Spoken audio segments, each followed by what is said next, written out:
Nathan, just the obvious question, what do you guys make of the fact that KG Rabada, he can play at units? It's exciting. As Australian cricketers, we always want to play against the best players in the world, and in KG is the #1 bowler in the world. So it's going to be another great challenge for all the batters and all of us. So we have to bat, but yeah, it's going to be another challenge. And the ICC has made their decision, and we respect them. That's their job. So we've got no dramas with it.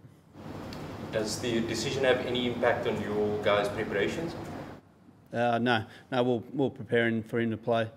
As I said, we want to play against the best players in the world. Our prep yesterday and today has been outstanding once again. So it's exciting. It's on either another Test match. What a beautiful place to play another Test match. So we're pretty excited. Nathan, I know you were preparing for Rabada to play. Were you surprised by the outcome? As I said, I respect the ICC's decision. It's not here for me to sit here and say it's a right one or a wrong one. I respect it. Let's just move on and just go play some good cricket. What do you make of the pitch? It's interesting. In the media, it's a green top, but talking to him, he's trying to take the pace out of it. So it's going to be an interesting one. It looks a pretty good wicket if you're looking here right now. As I said, it's a beautiful place to play cricket. It's a hell of a series. You've got two top teams going at it, so I'm pretty excited about the cricket ahead. Nathan, there's obviously still 2 tests to go, but had Australia won the series without KG playing those last 2 tests, would it have perhaps taken some of the gloss off a series win in that situation? No, it's 1-1 at the moment. There's 2 massive Test matches. As I said, as I'm going to keep saying, if you're going to keep asking me if we want to play against the best players in the world, KG is #1 in the world, and so we have to we have to play our best to beat South Africa. So at the end of the day, we've got 2 Test matches to go. It's a hell of a series, and let's just get playing cricket. Nathan, it looked like you guys had quite an intense session out in the middle of Mitchell Starc. Everything okay there? Yeah. By all reports, he's right to go. I heard, I think Cameron Bancroft was saying he was bowling quite quick. So that's exciting to have him up and going. I know the bowlers are feeling pretty fresh after a couple of days off. It's been a big summer for them, but to have a couple of days off and then into lead into the 2 massive Test matches, it's pretty exciting. So I've got no doubts about Starkey. So should be good fun. Nathan, how does the square as opposed to the pitch compare to the last 2 tests, and are we going to see the sort of abrasiveness that will promote reverse swing as we saw the first 2? It's a good question. Yeah, it's just going to depend on how rough we can get the rough side by hitting the wicket. You can see Starkey's a massive weapon for us when we want to get the ball reversed. And the way he releases the ball, he can land on the rough side and take some chunks out of it or rough it up naturally. So yeah, it's I dare say it's still going to play a part, but I don't think it will play as part as quick as what it probably has in the past 2 Test matches. A bit more grass on the pitches either side relative to the first 2 tests. By the look of things, yeah. And Nathan, you said the past 2 days preparation has been excellent. What issues did you guys focus on after the 2nd test? I wouldn't say there's many issues.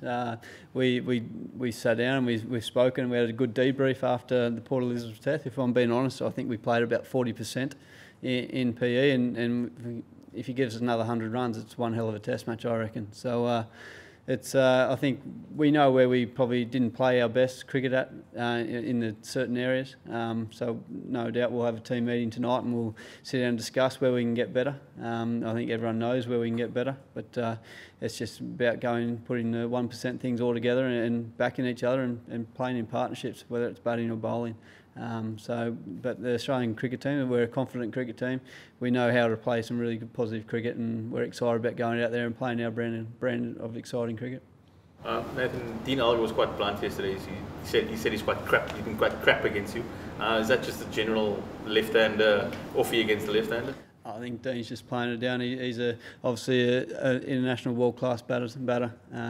You have these arm wrestles with certain players. I'm not going to take him lightly. Just seeing he's come out and said that I've got the wood over him.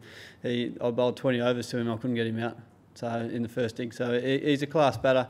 I look forward to the challenge again of coming up against the likes of Dean, but the rest of the side, as I said, there's 2 classy sides going together. So it's pretty exciting. Is there any extra attention given to a guy like Vernon Philander, given his incredible record on this ground over the years?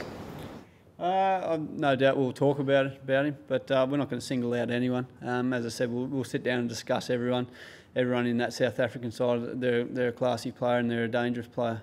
So we need to pay each and every one of them with respect, as we always do. But just seeing someone has an unbelievable ground record. I think Davey Warner's record's here pretty amazing as well. So fingers crossed Davey can come out and score a big 100 or even a double, which would be nice. Nathan, what have you made of your own form with the ball? I mean, do you feel you're bowling as well as you can in the six?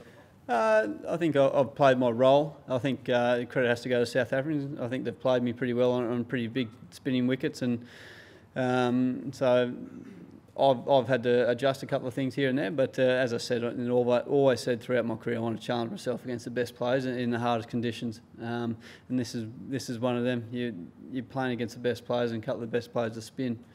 So to be able to try and hold an end up and challenge these guys' defences is the biggest key for me.